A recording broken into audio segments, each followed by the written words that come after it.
Today we're going to take a look at how to install the Oracle LED light modules on the Ford Bronco. This is going to fit the steel modular style bumper on the full-size Bronco, and as you can see, these come fully assembled, really simple installation.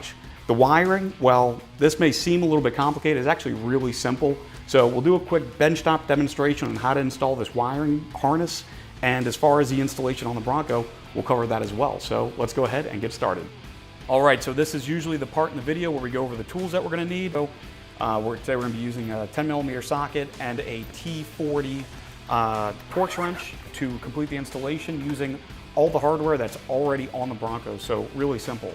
So since that's covered, let's go ahead and talk about this wiring harness, because this can seem a little bit intimidating if you don't do a lot of wiring, but we've really tried to make it as simple as possible for you. So once the fog lights are installed, we'll go ahead and plug in the Deutsch connectors into either side, left and right, and then all we have to do is run our red wire up to the battery, and we're going to ground our black wire here. And what that's going to do is, if we connect this to power, is basically activate the harness, and then we'll have the switch ran into the cab that'll basically turn the lights on and off. So really simple. We're making two connections and then adding the switch, and that is that. So let's go ahead and get started and show you how it's done. All right, so the hardware that we're going to be using is already on the bumper. It's these three screws right here. So we're going to take our T40 and basically pull these three screws out, and we're going to use these to mount the new fog light assembly.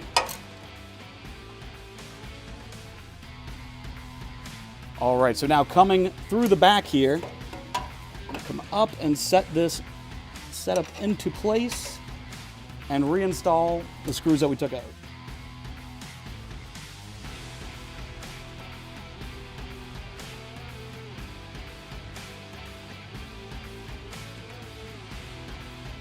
So this already looks a whole lot better. There was just this big empty void here that looked like something was missing. So this obviously is a big improvement. So we're just going to take the same steps we just did, and we'll do it on the other side. Then we're going to set up our wiring.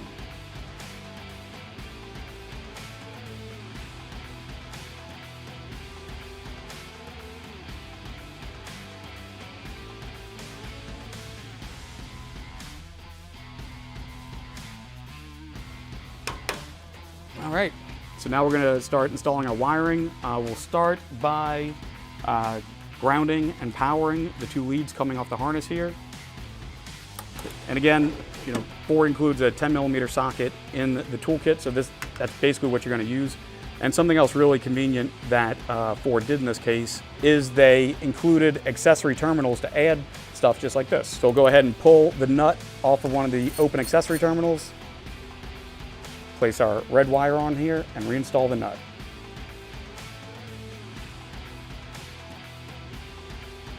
All right, so now our ground, we'll just go ahead and go to the top post of the negative terminal in the battery.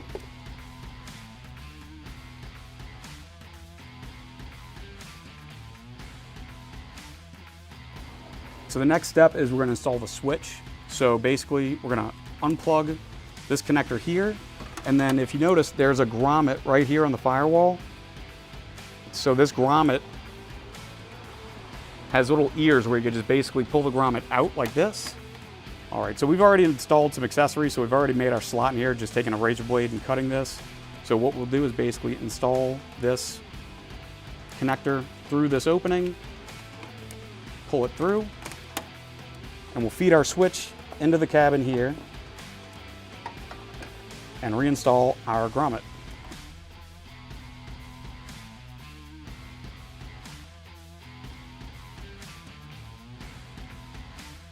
All right, so now we just got to reinstall the grommet. For me, I find it easier just to push the grommet all the way through the firewall and then to come back and reinstall it from the inside. But I do want to point out, this is really convenient that Ford put this here. We work on a lot of different vehicles here, and it's really nice to have a clean, easy way to go through the firewall where it's really designed for cables to be passing through. And next thing we're going to do is go ahead and connect our two wires to our two fog lights. All right, so last thing before we close the hood up, we'll just go ahead and mount the relay. We just want this to be kind of out of the way. We'll go ahead and zip tie it right here to this ground cable.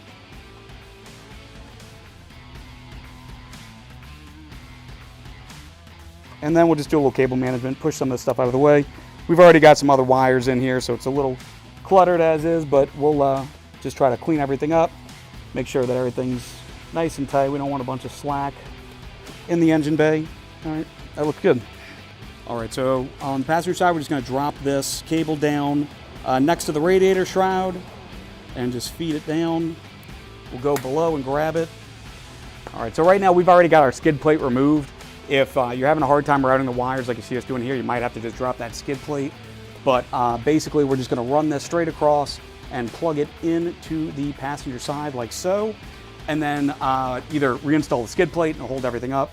But there's not a lot of slack in here, but it's still good to just kind of do a little cable management, get some of this stuff cinched up, and then reinstall the skid plate from there.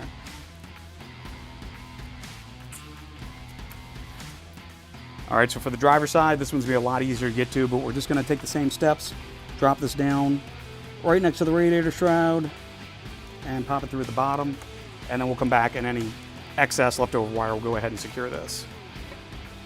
All right, so now we'll just plug